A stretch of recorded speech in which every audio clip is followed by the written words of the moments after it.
welcome back to the show where I return after 5 months and it's everybody's problem. I'm Ted, and this is my closet. I was at a homie's house the other day when we agreed to watch some anime, like all degenerates. After scrolling past the humorously named Watch It for the Plot section, you don't watch it for the plot, we eventually decided to watch Chivalry of a Failed Knight, a show about a knight who's really powerful but technically really weak being paired with a female knight who's more powerful than him but technically not. They live in a modern Japan with certain people named Blazers capable of manifesting their spirit into weapons, and they also have magic superpowers, because what show is good without magic superpowers? God, I need to watch something new. We open with a newscaster introducing Stella Vermilion, the second princess of the Vermilion Empire.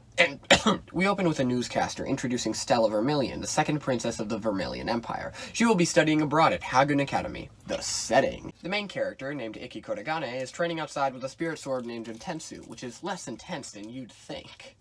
You laughed there, right? After talking about how we live in a society, Kurogane decides to head home. In case you weren't aware we were watching an anime, the MC walks into his room to find a girl in her underwear. Kurogane then says, "I'm not even gonna lie, I see you. Let's just make this even." And he starts taking off his clothes. We're 3 minutes in. Although duly noted, the law of equivalent exchange applies to sexual harassment. She screams.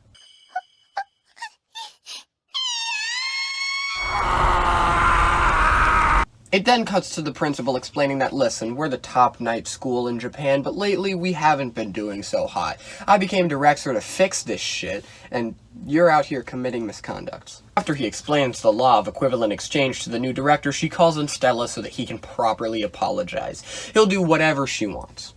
Whatever she wants.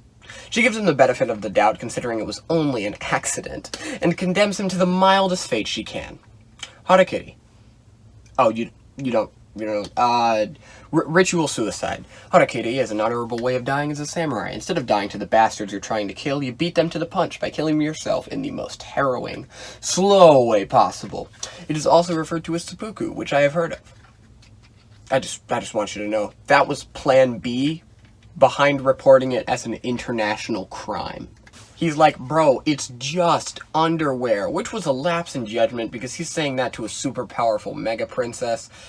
She goes apeshit and triggers a few alarms in the process, stating that he was basically licking her with his eyes. This is barely paraphrased.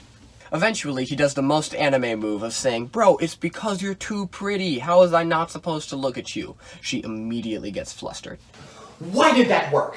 Also, he didn't walk into her room. He walked into their room. The director returns to explain that, yep, they're roommates. The typical roommate system is that two different people from the same rank get put into one room together. Stella is in rank Super Mega A, and Kurogane is in rank Turbo F. He's so dog water turbo trash, he can only minorly enhance his physical abilities. He is referred to as the worst one. Quote, literally, he's the weakest man in this academy. That's impressive. Since he's so ass and she's so good, they just put them together. They both object to the idea, but the director's like, sucks to suck, so just fuck them, I guess. Stella tries to establish some ground rules to stop Kurogane from perving on her, so she sets up 3 rules. Number 1, no talking to her. Number 2, no opening his eyes. And number 3, no breathing. He doesn't like these very much. The director suggests that they just have a battle and the winner gets to decide the rules. She brings up that she's a magical princess with godlike power and that he can't do jack shit.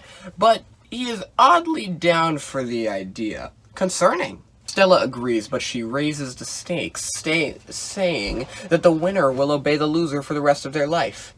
This was a huge mistake. The battle begins in 1 hour. Stella talks to herself about how she worked hard to get here, which is an odd conversation to have when you're about to dick some poor F rank into oblivion. During some pre-fight banter, Stella's like, you're dog water, you're gonna lose. And he's like, I worked harder than you did. And she's like, no, I worked harder. They deploy their phantom form weapons, which do no physical damage so there aren't casualties in mock battles, and they fight! She strikes with her 3,000 degrees Celsius sword. And after a few seconds, she realizes, I'm not hitting him. So she's like, hey, I'm not hitting you. And he's like, yeah, I can feel how hard you worked. And she's like, okay, yeah, I did work hard, that's great. Anyways, I'm about to beat you with my superior sword technique. And he's like, nah. Turns out, this nigga's on some Taskmaster shit, so he just straight up memorizes and steals her sword fighting techniques while fighting her. He manages to find a window to attack her with a finishing blow, but then... Kagatane barrier, we meet again. Two things are important here. One, she was holding back. She refused to use her magic because she wanted to win with her sword skill, but she's incapable of losing because he's too weak to even hurt her. And number two, she knows this is unwinnable with her sword skill alone, but it's also unlosable because she's immune to his sword, so she has to use magic to finish the fight at all. She removes the sparring gloves. So she wins, right? Like, undoubtedly she wins, right? Well, it turns out that whatever our protagonist's name is, he has his own sort of special type of noble art, where he concentrates a day's worth of energy into 60 seconds. For an entire minute, he gains power beyond anything ever seen before. It's like Terry's Go. Needless to say, he wins. So, after the battle, the director explains two things to Stella. Number one, he is way more wasted than she is. And number two, he's F tier because there isn't a system that can evaluate him fairly. And you might have realized, it's been a while since something lewd happened. Almost 8 whole minutes. We're approaching a singularity, fellas. Well, luckily, Stella goes to see him in the hospital. He rolls over and she feels the back of a man. Then he rolls back over, pinning her arm under his arm, which should be physically impossible, but we'll go with it. She decides to get a better angle. On top of him. After removing her arm, she's like, ayo, stomach? And then she's like, no, I'm an unmarried princess. But then she's like, well, law of equivalent exchange, and touches the body of a man. Which then plays a sword sequence, Kill la Kill style, as she senses his energy. That wakes him up. You might remember that she owes him a lifetime of servitude since he won. Let's go! What type of kinky shit are you gonna... Fuck! Infinite possibilities, and you pick the one that nets you 0 bitches. They fist bump and the outro plays. It's been months since I've seen this show. Since I've seen this episode of the show. It's been months since I've seen the show. I made this script so long ago, and then I just haven't actually made the video. And now that I've recorded the video, I hope that I finally make the video, because those things should be directly correlated. And if they were, I'd have made about 5 new videos, though, so I mean... Hell, what better time to do this than an extended weekend on a school... once school is started back up. So, yeah, I have no clue if I'm going to do an episode 2 over this one. I know that I'm going to be doing other stuff. By the way, the channel's name is now Tags, because Tags is easier to find than Ted, and I like Tags more than Ted, so that's what we're going with. Hell, call me Ted, call me Tags. Doesn't matter.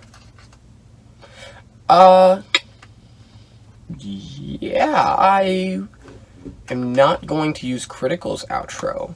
I am going to make one. If it isn't broke, don't mess with it. Alright, I can end it.